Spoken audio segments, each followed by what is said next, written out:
What's going on, everybody? Today I want to talk to you about 5 mistakes that truckers make.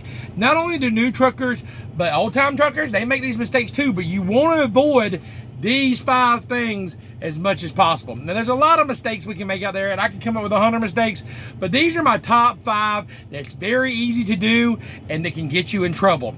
So let's go right into it. But first, if you're new to my channel, go ahead and hit that subscribe button. If you get any value from this at all, smash that like button for me and hit the bell notification that we can always get current up-to-date videos from me, because the algorithm will fight against us. So we've got to work together and smash that bell button so you always get up-to-date current videos. I'm going to teach you things the CDL school will not teach you. Now let's go into it.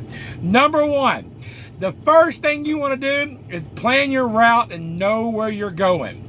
All right, that's the thing that truckers make this mistake, is they don't want to plan their route out. They just drive willy-nilly, and what happens is they get going on the road, and what happens? They start to run out of hours, they start to panic, and then they start parking in places they shouldn't be parking at. They start getting off at roads, and then they're freaking out, and they end up trying to get in a tight spot, and they end up backing up and hitting somebody. Know where you're going and plan your routes accordingly. Do not wait to the last minute. You're in traffic and you're you're running out of hours, and now you're freaking out and you're doing things you shouldn't do because you're putting yourself in a situation where you shouldn't be panicking at all. So plan your route accordingly. If your GPS goes out, you should still know which way you're going by using an atlas and knowing. Number 2, and it's kind of the same thing, but it's paying attention to where you're going and paying attention to the signs. For example, you're going down the road and you are listening to the GPS, but the construction's changed, and then you get off your exit. What happens when you get off the exit? You missed your turn, you go the wrong way, and now you're like, oh no, I'm going the wrong way. Oh, bring it out. Oh no. Oh God, it's taking me 10 miles, 12 miles, 15 miles out of the way. It's okay. You're gonna make those mistakes. You're gonna get off at the wrong exit, but if you're paying attention to the signs, should happen. But even an experienced driver like me, I make mistakes and I get off at the wrong exit. When that happens, drivers, slow down, breathe, and go to the next safe turnaround. Does not mean do a U-turn in the middle of the road. I've seen so many guys try to do a U-turn. They run off into the ditch. They end up hitting something, or they get on the side and it sinks down, and then they're stuck. Or they're turning into a place they shouldn't be in, a daycare, a school, or something, and they get in there and they mess up the landscape. So when you make that mistake, and it will happen because it happens to all of us, and drivers, if it's ever happened to you, hit that thumbs up button, because I know it has, right? You gotta go. So even if it's 5 miles, 10 miles, even 20 miles out of the way, it is better than spending money fixing some landscaping or getting stuck and having to call a tow truck. Just breathe. In the big scheme of things, we're out here 70 hours, 80 hours a week. What are we gonna do? That's just drive hours. We're out here all week. 10, 20 minutes is not gonna be a big deal. But pay attention to that. That is the number 2 thing. Number 3, driving too fast for conditions. That is, I see it so much. You just got to take the time, drivers, and slow down. Make sure that you're slowing down and you're not going too fast. You'll try to get in a huge hurry trying to make these miles, but drivers, slow and steady is the one that wins the race. There's so many times I cannot tell you. I'm driving down the road and a truck driver will zoom right past me, cut me off. An hour later, I look by, I'm going to get my cheeseburger at the truck stop, and I'm riding right on by them. I didn't have to speed. All that rushing and running for no reason. So take your time and slow down. Do not go too fast for conditions. Now that does not just mean just speeding, but when it's raining, slow down. Be smooth. Y'all know, if y'all heard me say this before, drive smooth. And what I mean by that is be smooth on the accelerator, smooth on the brakes. No irky jerky on the wheel, turning it left and right. Everything you do it smooth.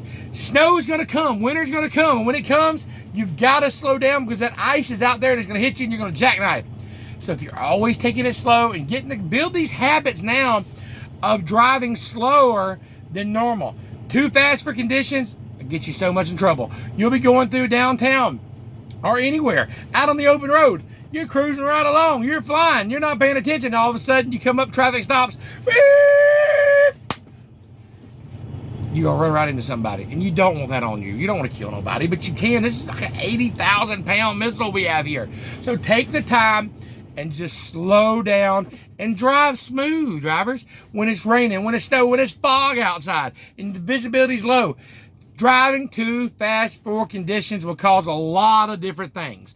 All right, number 4, lane changes. Big deal, right?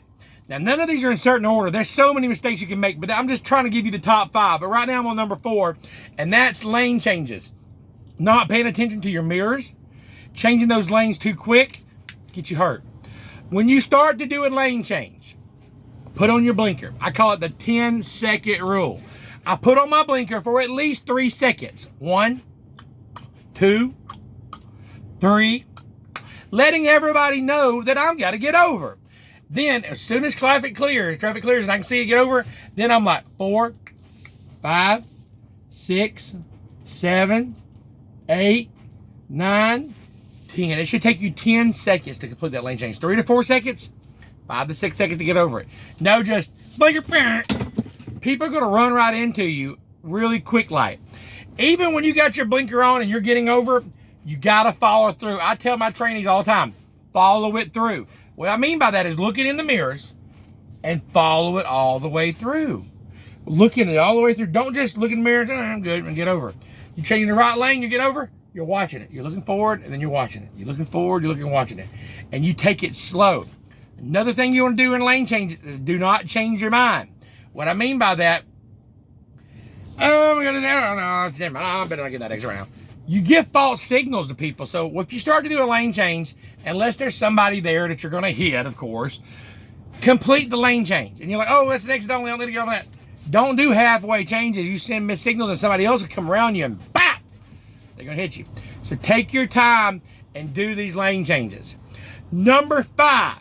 Before I tell you the 5th one, if you're looking for a good company to work for, Rosedale Transport is the way to go. I started here back in 2008 as a brand new driver right out of school. Worked here 3.5 years. I left. I went to other major carriers and tried to get to other places, but I found out that it ain't all about the money. It's a lot of other things. Home time. I get home every week. You can take your 34 hours every week with Rosedale at home. Why do it out there at the truck stop when you can do it at home? And then you get all the miles you want. Our drivers are averaging 25 to 3,400 miles every week. Drivers, 90% drop and hook. Why wouldn't you do it? A sign-on bonus. Now, if you're a new driver, they hire you right out of school. They'll actually reimburse your school. But you got to call this number, 706-226-1003. Ask for Tina. Tell your boy Shawn sent you. All right, now let's go on to number 5. Driving fatigue. Not knowing your limitations. You're going to be out there working and you're going to get sleepy. But you got to know when to go and when to say to no. When you're tired, you pull over. Ain't nothing worth you losing your life or killing somebody. The number 1 asset that you're going to haul, you got it, your own booty. That's the number 1 thing. This freight's not worth it. It's too many times I see people falling asleep. They get out there. They say, well, I can make it 1 more hour. I can make it 31 minutes. Oh, I got to make it. It's not worth it. Drivers, a 30-minute nap will do you so good. All you got to do is just pull over, get some rest. Take a 30-minute nap, an hour nap, whatever you need.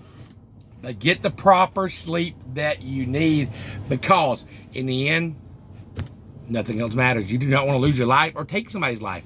Do not drive sleepy. I say to my trainees all the time, don't drive sleepy. Let me know if you need me. Don't drive sleepy. I'm right on the passenger seat. You ain't driving sleepy, are you? No, I'll tell you. That's one of my biggest pet peeves is do not drive sleepy. I appreciate every one of y'all subscribing to my channel.